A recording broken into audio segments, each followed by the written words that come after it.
yang kehilangan uangnya. Nggak salah, itu pasti kerjanya babi ngepet. Itu babinya tuh. Ayo kejar.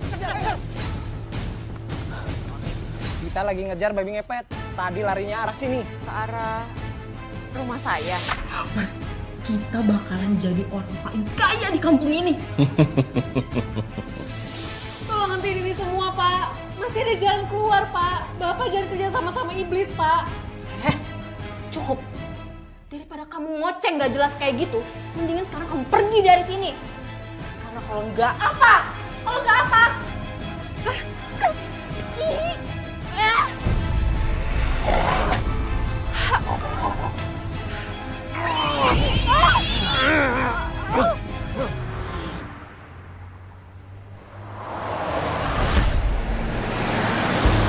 Apa kabar pemirsa? Senang sekali bisa kembali menemani Anda dalam catatan hati perempuan. Ruang berbagi kisah dan tempat menemukan kekuatan di balik setiap luka yang terpendam.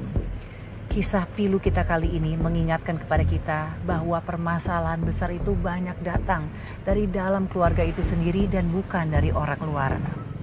Dan kali ini kita melaksanakan wawancara bukan di studio, melainkan kita akan menuju ke rumah narasumber. Sepertinya kita sudah mau tiba di rumahnya pemirsa.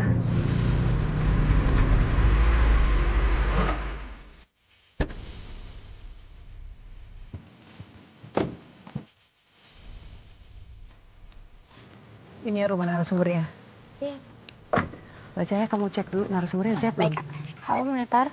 Iya, masuk. Oke, bagaimana narasumber kita malam ini? Sudah siap diwawancara? Narasumber sudah ready dan siap untuk diwawancarai. Oke, baik, makasih. Oke, siap. Oke, Terima kasih.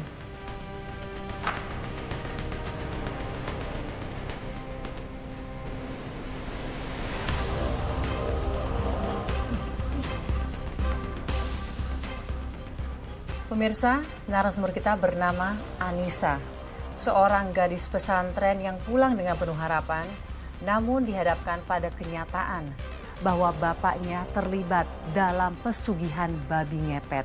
Sebuah rahasia kelam yang pastinya mengguncang hidupnya. Pak, gimana? Narasumber siap? Udah siap, Bu. Silakan, Bu. Yuk. Oke, di sini ya? Ya, Oke, saya makasih. tinggal Ya, makasih ya Mbak.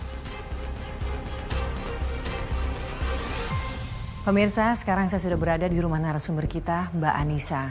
Semoga dengan diizinkannya kami, kru catatan hati perempuan melakukan wawancara di sini, narasumber kita bisa merasa aman dan nyaman untuk menceritakan kisahnya. Karena ini memang suatu kisah yang tidak mudah. Ini adalah mengenai masa lalunya yang kelam, dan semoga dengan menceritakan bisa memberikan sebuah pelajaran bagi kita semua. Kita sambut narasumber kita.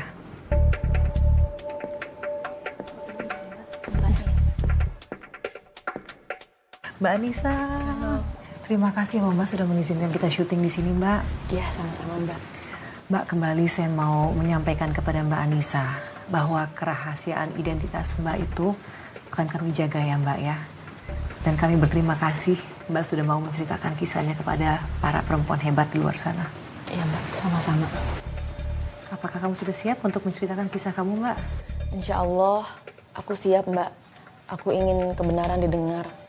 Dan semoga ada hikmah untuk semua yang menonton catatan hati perempuan. Amin, amin.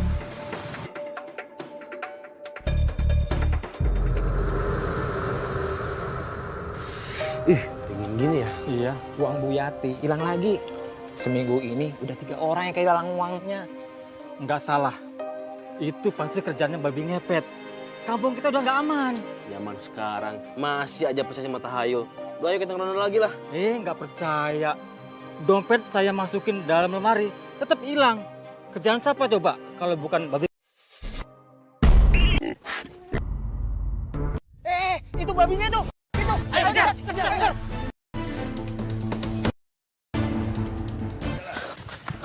Mana ya? Bapak-bapak lagi nyari apa malam-malam begini? Kita lagi ngejar babi ngepet. Tadi larinya arah sini. Ke arah rumah saya. Iya, tadi bayangannya ngiraknya di sebelah sini.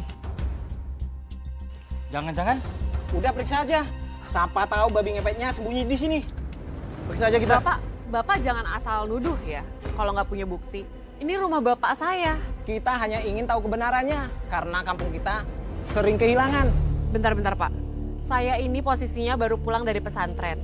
Saya itu nggak ngerti apapun tentang babi ngepet. Tapi yang saya tahu, fitnah itu lebih kejam daripada pembunuhan. Sudahlah, ayo kita cari ke tempat lain. Mungkin babinya lari ke arah kandang Parawi. Yuk.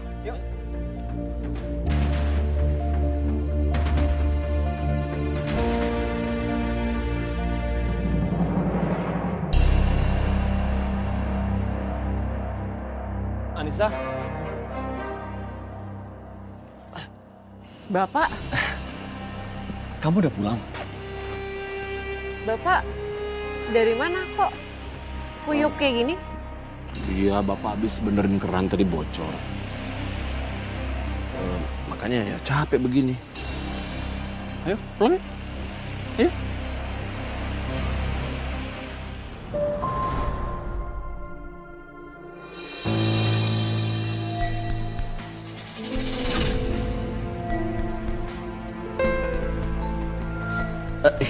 Iya. Ini siapa Pak? Bapak lupa kenalin, ini Tante Rani. Maksud Bapak, ini ibu baru kamu.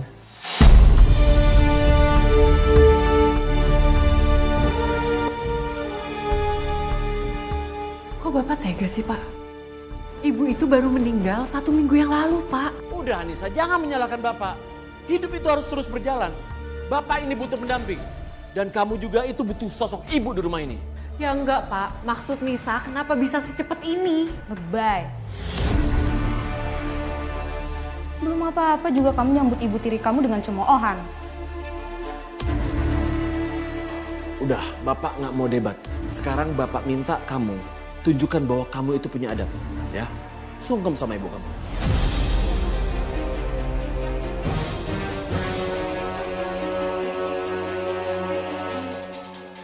Ayo sekarang.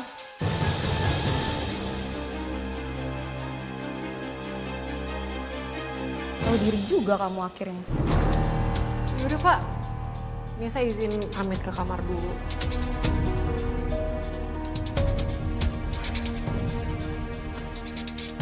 Mas, coba deh kamu cek keluar. Jangan-jangan warga masih pada ngintip. Enggak kok.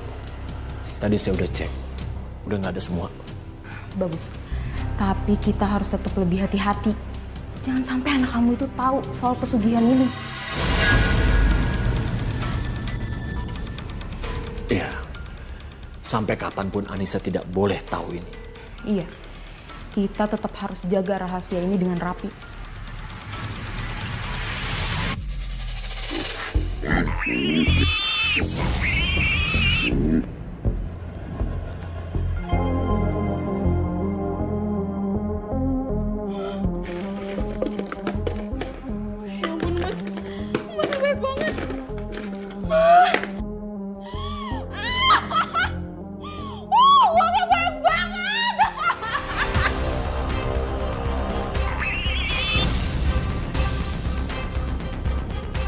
Gimana Mas, kamu aman kan?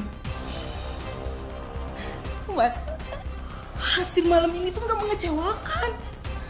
5 rumah 2 ruko. Semuanya lancar. Tapi makin banyak yang merasa kehilangan. Warga akan semakin curiga. Bodo amat. Yang penting duit kita banyak. Kita bisa jadi kaya raya, Mas. Aku nggak mau ya, Mas. Kayak istri kamu dulu. Mati dalam keadaan melarat. Kamu jangan bawa-bawa dia.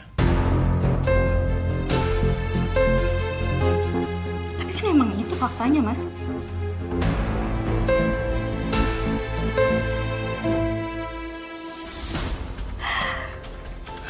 Ya ampun, Mas.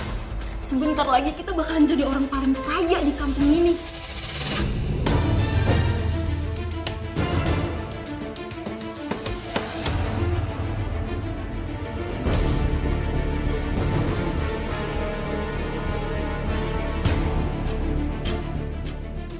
Ngapain kamu di sini? Kamu nguping ya? Enggak Pak, tadi Nisa cuma mau ngambil minum doang. Alasan aja kamu. Anak pesantren kok kayak maling. Udah malam. Tidur sana. Nggak usah aku campur urusan orang tua. Maafin Nisa, Pak. Nisa benar-benar gak ada maksud apa-apa. Pergi sana.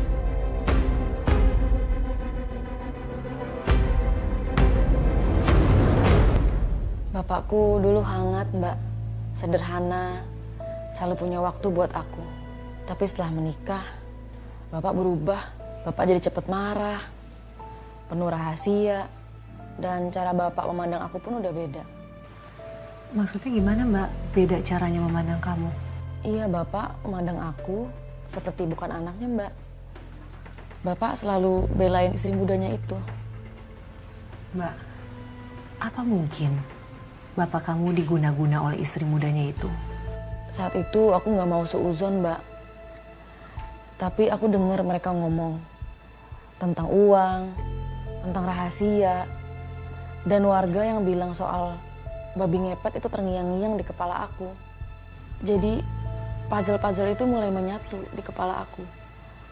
Aku nggak bisa tidur tenang lagi sejak saat itu, Mbak. Semalam kalung emasku hilang, padahal disimpan di dalam lemari yang terkunci. Kok bisa sama ya? Aku juga uang arisan raib semua. Ini udah ke-7 kalinya kejadian di lingkungan kita. Bener-bener tuh ya babi ngepet. Liatin aja, kalau ketemu nih bakalan gue cincang-cincang. Betul, Bener tuh, kita cincang udah abis. gak aman ya kampung kita. Nis, emang kamu semalam gak dengar kalau babi ngepetnya lari ke rumah kamu? Iya Nis, kan kamu tinggal di situ. Emangnya kamu gak tahu apa-apa? Telurnya bang, kilo. Ikan bang berapa bang?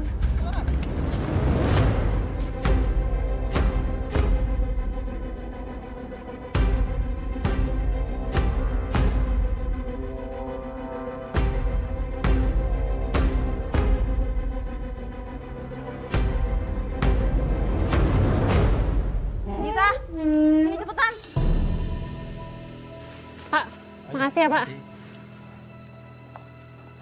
Bantuin tuh bawa belanjaan banyak banget. Awas ya, jangan sampai ada yang ketinggalan. Itu semua barang-barang mahal. Padahal juga baru nikah seminggu. Liatin aja, belanjaannya udah kayak orang penghajatan. Iya betul. Iya ya, padahal kan suaminya cuma makalah tanah. Kok bisa sih belanja segitu banyak? Aneh kan? Bu, kalau saya bisa belanja banyak, itu karena suami saya kerja keras. Gak kayak ibu-ibu yang kerjanya cuma ngurusin gosip murahan. Alah, ngomong yang sopan. Wajar aja kita curiga. Dari mana coba dapat duit banyak kalau bukan hasil ngepet?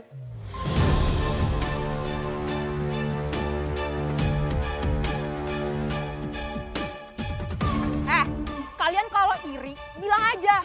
Gak usah nyerempet-nyerempet babi ngepet segala. Bu, tolong ya. Kalau ngomong itu jangan kayak buang sampah sembarangan.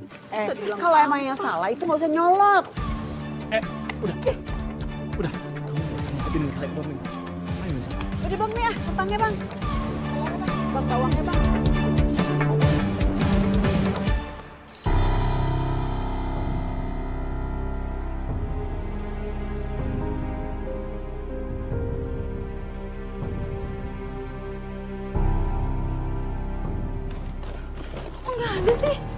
Kenapa sayang? Mas, handphone yang aku beli tadi kok nggak ada sih di dalam tas ini? Ketinggalan di taksi kali. Bisa, kamu kejar taksinya cepetan. Cepet. Pak.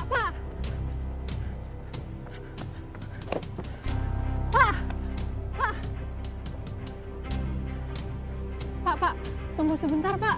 Ada yang ketinggalan handphone baru. Coba diperiksa aja.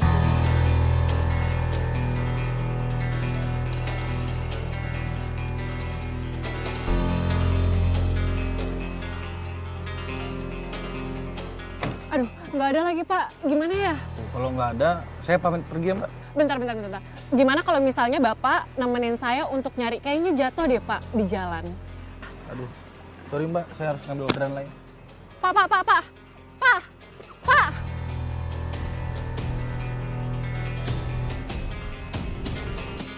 Pakai ketinggalan di taksi segala.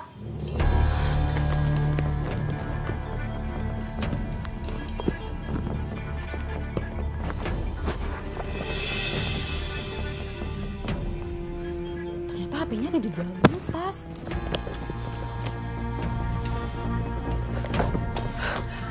Tadi Nisa udah coba cari di taksi.